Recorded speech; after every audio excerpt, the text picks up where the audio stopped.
ಮುಖ್ಯಮಂತ್ರಿ ಡಿಕೆ ಶಿವಕುಮಾರ್ ಅವರಿಗೆ ಜಿಲ್ಲಾಡಳಿತದಿಂದ ಭವ್ಯ ಸ್ವಾಗತ. ತುಂಗಭದ್ರಾ ಅಣೆಕಟ್ಟಿನಲ್ಲಿ ಅಳವಡಿಸಲಾದ 33 ನೂತನ ಕ್ರಸ್ಟ್ ಗೇಟ್ಗಳ ಉದ್ಘಾಟನಾ ಕಾರ್ಯಕ್ರಮದ ನಿಮಿತ್ತ ಮುನಿರಾಬಾದ್ ರಿಸರ್ವ್ ಪೊಲೀಸ್ ಕವಾಯತು ಮೈದಾನದ ಹೆಲಿಪ್ಯಾಡ್ಗೆ ಆಗಮಿಸಿದ ಮುಖ್ಯಮಂತ್ರಿ ಹಾಗೂ ಜಲಸಂಪನ್ಮೂಲ ಸಚಿವ ಡಿಕೆ ಶಿವಕುಮಾರ್ ಅವರಿಗೆ ಕೊಪ್ಪಳ ಜಿಲ್ಲಾಡಳಿತದ ವತಿಯಿಂದ ಭವ್ಯ ಸ್ವಾಗತ ಕೋರಲಾಯಿತು. ಇದೇ ಸಂದರ್ಭದಲ್ಲಿ ಪೊಲೀಸ್ ಇಲಾಖೆಯಿಂದ ಗೌರವ ವಂದನೆ ಸಲ್ಲಿಸಲಾಯಿತು. ಹೆಲಿಪ್ಯಾಡ್ಗೆ ಬಂದಿದ್ದ ಡಿಕೆ ಶಿವಕುಮಾರ್ ಅವರನ್ನು ಜನಪ್ರತಿನಿಧಿಗಳು ಹಾಗೂ ಜಿಲ್ಲಾಡಳಿತ ಅಧಿಕಾರಿಗಳು ಪುಷ್ಪಗುಚ್ಛ ನೀಡಿ ಆತ್ಮೀಯವಾಗಿ ಬರಮಾಡಿಕೊಂಡರು.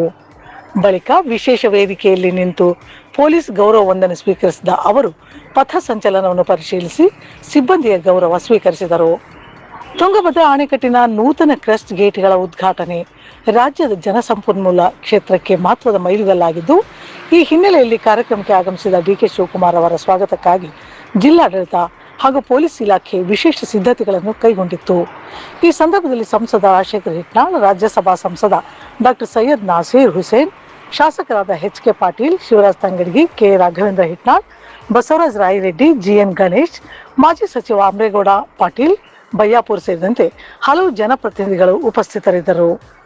ಬಳ್ಳಾರಿ ವಲಯದ ಪೊಲೀಸ್ ಮಹಾನಿರೀಕ್ಷಕ ಡಾಕ್ಟರ್ ಪಿ.ಎಸ್. ಹರ್ಷ, ಜಿಲ್ಲಾಧಿಕಾರಿ ಡಾಕ್ಟರ್ ಸುರೇಶ್ ಹಿಟ್ನಾಳ್, ಜಿಲ್ಲಾ ಪಂಚಾಯಿತಿ ಮುಖ್ಯ ಕಾರ್ಯನಿರ್ವಹಣಾಧಿಕಾರಿ ವರ್ಣಿತ್ ನೇಗಿ ಸೇರಿದಂತೆ ವಿವಿಧ ಇಲಾಖೆಗಳ ಹಿರಿಯ ಅಧಿಕಾರಿಗಳು ಕಾರ್ಯಕ್ರಮದಲ್ಲಿ ಭಾಗವಹಿಸಿದ್ದರು.